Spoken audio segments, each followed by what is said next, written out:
What up, guys? Your boy Quake and J. Cole, man. I don't. I listen. Kendrick Lamar is the boogeyman. That's just it is what it is. He was right. There is no big three. It's just big me. He's speaking facts. Kendrick Lamar has turned Drake into an IG thought that just writes captions and ignores what's going on.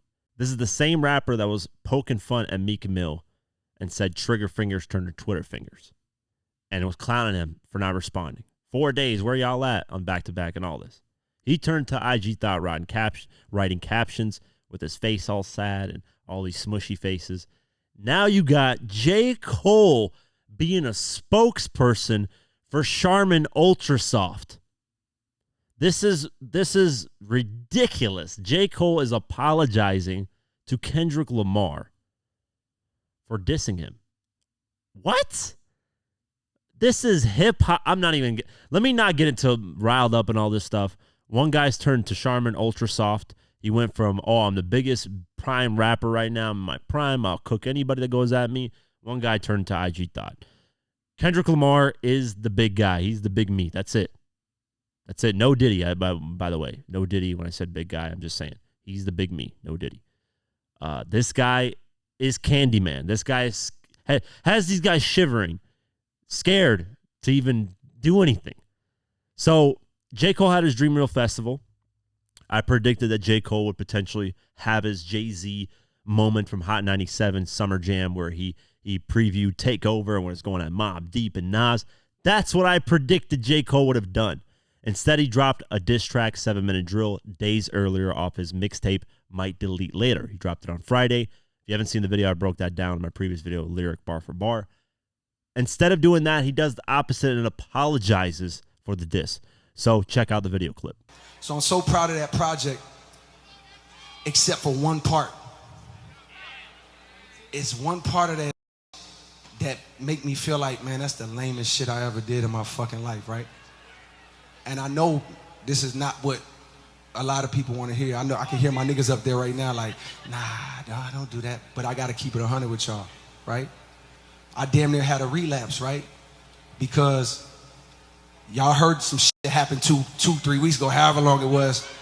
Y'all heard that bazooka that was dropped on the motherfucking game, right?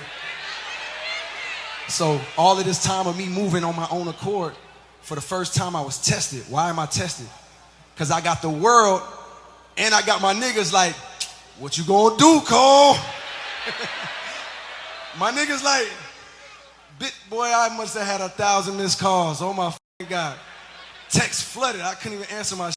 It's wartime. Boom, boom, boom, right? I want to see blood. And I was conflicted because, one, I know my heart, you know what I mean? And like, I know how I feel about my peers, these two niggas that I just been blessed to even stand beside in this game, let alone chase their greatness, right? So I felt conflicted because I'm like, bro, I know I don't really feel no way, but the world want to see blood. I don't know if y'all can feel that, but the world want to see blood. So I say all of that to say, in my spirit of trying to like get this music out, I ain't gonna lie to y'all, I moved in a way that I feel spiritually feel bad on me. Like I try to like jab my nigga back and I try to keep it friendly, but at the end of the day, when I listen to it and when it comes out and I see the talk, that shit don't sit right with my spirit. That shit make me feel, that shit disrupts my peace. So what I want to say right here tonight is in the midst of me doing that and in that shit, trying to find a little angle and downplay this catalog and his greatness, I want to say right now tonight, how many people think Kendrick Lamar is one of the greatest motherfuckers ever touch a fucking microphone? Dreamville, y'all love Kendrick Lamar, correct? As do I. So I just want to come up here and be like, publicly be like, bruh, that was the lamest, like, goofiest shit. And I say all that to say, it made me feel like 10 years ago when I was moving incorrectly. And I pray that God align me back up on my purpose and on my path. You know what I mean? I pray that my nigga really didn't feel no way. And if he did, my nigga, I got my chin out. Take your best shot. I'm gonna take that shit chin, boy. Do what you do. You know what I mean? Like, all good. Like, it's love. And I pray that, I pray that y'all are like, forgive a nigga for like the misstep, and then I can get back to my true path. Because I ain't gonna lie to y'all, the past 2 days felt terrible. Like, it let me know how good I've been sleeping for the past 10 years. So all of that to say, man, I want to now perform the song that's a reminder to me of getting back on the right path and getting in tune with God. And the name of the song is called Love Yours. I want to do that for y'all right now. Come on, man. J. Cole, listen. Because hip-hop has always been about competition. You know, you're a hip-hop historian. You know that. You know, you're one of the best rappers out right now, clearly. Nobody who's actual fans of you guys wanted to see blood. That's a wrong misconception. We just want to see competition. Nobody wants to see Kendrick do a drive-by shooting and kill you guys like Tupac and Biggie and have each coast dying and people dying. Nobody said they want to see that. People just want to see competition. I grew up in the 50 Cent era where there was beef consistently competing. Now, some of the 50 Cent stuff got way out of hand, obviously. But just competing, look at that. 50 and Fat Joe beefed. Boom, they're friends again. 50 and Cameron, 50 and Nas, they're friends now. They're cool. And you come on, man. I don't even know what to. I'm speechless. You went Charmin Ultra Soft. And I think it's for multiple things. I don't think in hip-hop history has anybody ever apologized after releasing the diss track literally 2 days later. Now, years down the line, yeah, some people say, you know what, I went too far on that. You know, I wish I wouldn't have released that, blah, blah, blah. Now, there was a moment where I can remember where Gucci Mane played his Truth diss track to Jeezy in the verses live. He said that night he regret playing that diss track in front of Jeezy. But that's a kind of a different thing. It's live in person. He's not referring to the diss track itself. He's just referring to what he did in front of Jeezy as disrespectful. I can recall that as being something that somebody regrets towards diss tracks. But recording something and then pulling it back, all this proves to me is that you're scared of what Kendrick would have came back with and how aggressive he would have came with whatever he had. Because Kendrick doesn't care, clearly. Now, I will agree with J. Cole in the fact that the reason he wants to pull this back is probably because he realized, hey, this is a Drake and Kendrick Lamar situation.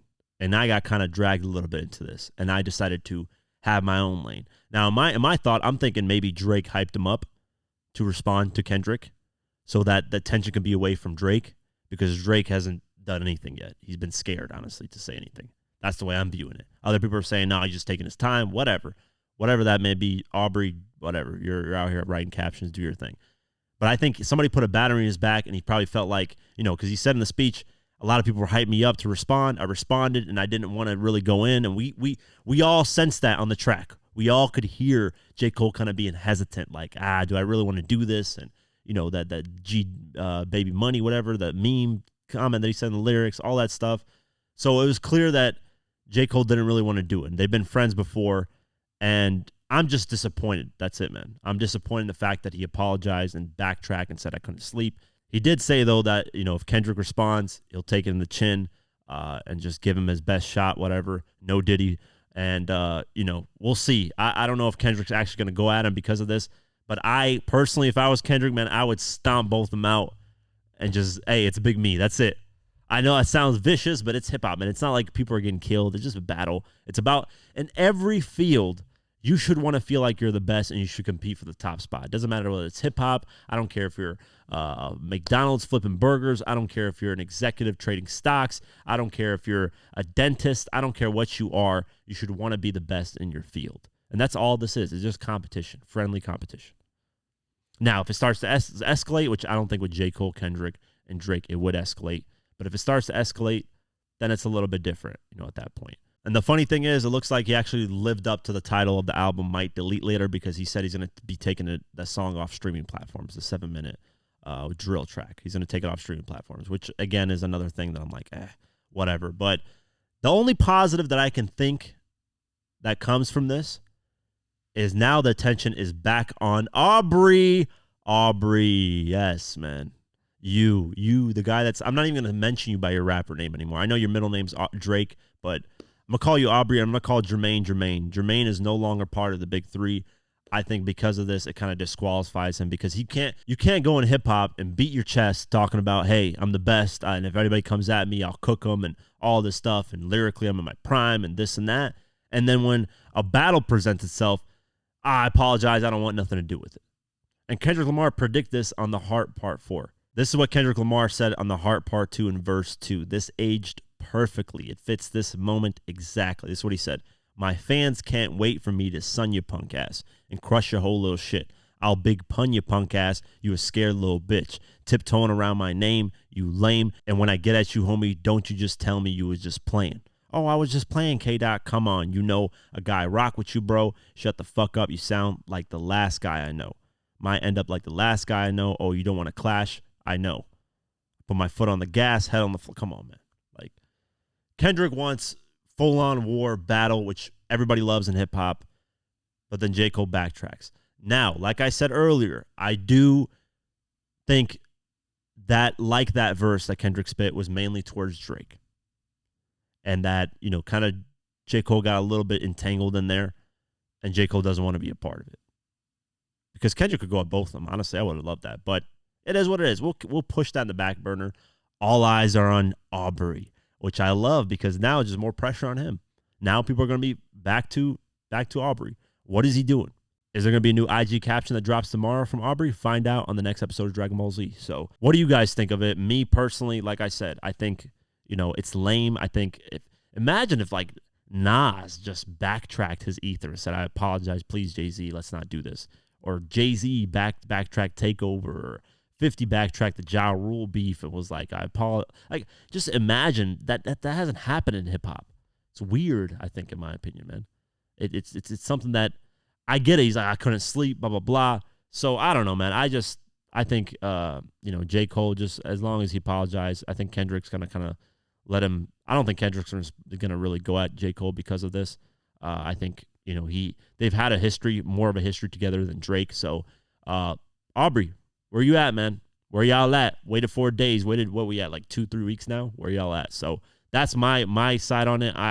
The only good news out of this is that we focus on Drake now, and we potentially get them back and forth, or Aubrey does the ignoring thing and pretends that he's never going to respond. So we might not ever get anything out of that either. But we'll see. We'll keep our eye out. I know Future and Metro Boomin are dropping their second album this upcoming week. So I don't know if Kendrick's featured on it. Nobody knows. If he is, well, then we might get another Kendrick verse. Who knows? I doubt it, but I think Drake's probably waiting on that to release and seeing what's coming out of that. If nothing comes out of that, maybe Drake will respond. Who knows? I'm just throwing things out there. But what do you guys think, man? Let me know what you guys think in the comments below, and we'll keep you guys posted if anything else happens. That's it for today's video. If you guys want to support this channel further, you can do so at patreon.com/diverse mentality. For just $3 a month, you can get my videos uncut and raw the way I intended them to be, but couldn't because of YouTube. Plus, you also get access to our Discord community, where we have a great community talking about hip-hop and various other things. It's very dope. So only $3 a month. I'd really appreciate the support. Also follow us on social media at QuakeGW and at Diverse Mentality. Thank you so much for the support, and I'll see you guys in the next one. Peace.